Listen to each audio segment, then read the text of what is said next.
Yan guys, good morning, good morning. Yan, nanguha ko ng mangga. Plus mango in the morning. Yan guys, press na mangga.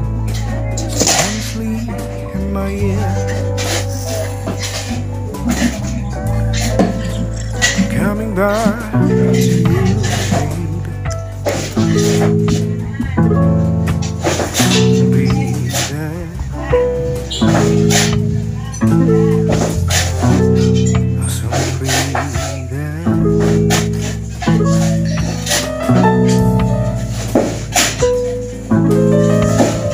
Okay guys, magkape muna ako bago ko tirahin yung mangga na yan. Kasi nahuhulog na guys yung mga bunga ng mangga pero wala akong lakas na magsungkit dahil mataas. Kaya ngayon natulog kami doon yan, nanguha kami na maaga. Yan guys, good morning, good morning. And guys, haggard si Yaya dahil maraming nangyari guys. Kamamatay lang yung aking pamangkin no. And guys, good morning, good morning. Yan. So sad early in the morning guys na nalaman namin na yung pamangkin ko guys, kasabay ng birthday ko pumanaw siya. Tapos kanina naman early in the morning, yung tiyuhin ko na naman guys, namatay na naman. So sad talaga guys. Paano ka magkapagsaya kung ganito? Wala. Lahat ng plano ko guys hindi ko nagawa. Kasi dapat nung birthday ko may party kami, hindi na namin nagawa guys.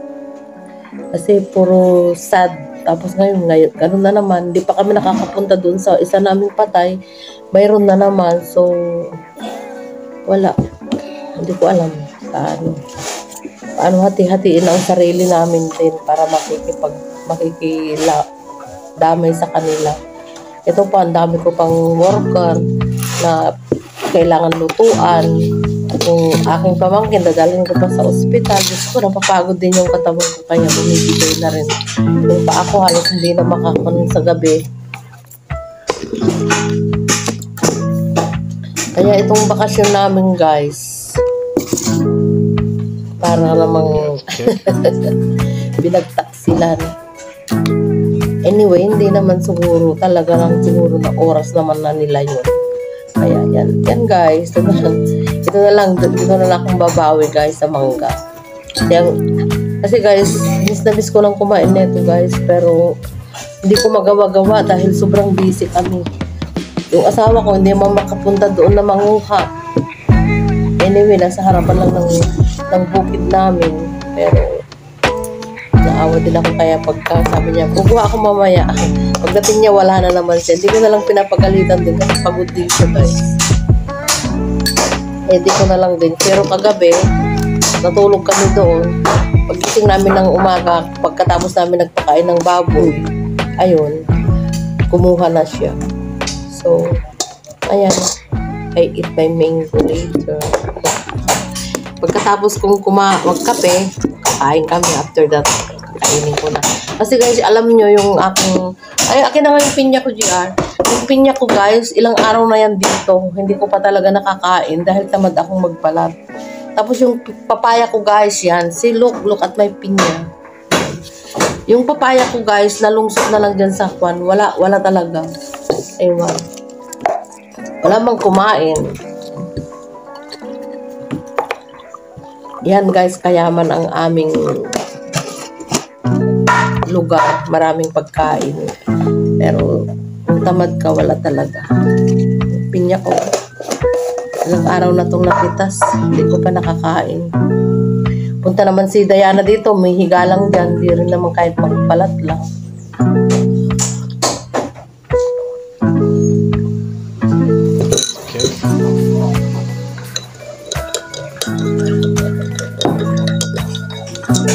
Nagsawaan ko na guys yung pato. Nagsawa na rin ako kakakain. Lagi sila nagkakatay ng pato. Tapos yung matulog kami sa bukid, nagkakatay yung asawa ko ng manok. Native. So yun, pag may tira, inuwi ko dito sa bahay kasi Ayun, may itlog pala dyan dun sa bagto ngayon, oh. Ay, baka mabasag. Yan guys, mga breast egg. Kaiitlog lang kinuha na namin. Nalipit ako naman. Ha? Tayo ko rin. Lalaya ko na lang. Oh, wala. Prito muna eh. Or, Niluto kasi ng karagin, oh. yung, Yata. hindi, sabunin mo, may Clorox doon, oh. O ba yan? May Clorox doon sa sabon na labahin. Cloroxin mo, sabunin ng kwan. And guys, nagluto sila ng palaka. Ayaw ng anak ko yung palaka. Pwede namang hugasan, di ba? Gusto lumakapit kasi guys yung amoy. Yan guys, maraming langaw dahil gawa ng fruits. Good morning, my love. Come here, we go to the door. Ito guys, press egg. Ang breakfast namin, di ba? Sarap ng buhay. Press egg. Maandar yung rep. Anong laman? Hindi, saka yung... Maraming tubig. Asa mo ka na lang nakalagay? Anong nandoon? Sayang. Yung mga pinahinit ay pinaka. Hirap kong tubig. Marami nga. Dagdagan nyo kasi sayang ang kuryente. And guys, magpupansilaw. Hindi na kami gumagawa ng ice guys kasi hindi tumitigas na agad. Bakit pula? Ito pa oh. So yan guys, hanggang dito na lang muna. At kami muna magluluto ng fried egg. Thank you so much. Bye-bye. And guys, enjoy tayong pagkain ng mangga. And peña. Yan.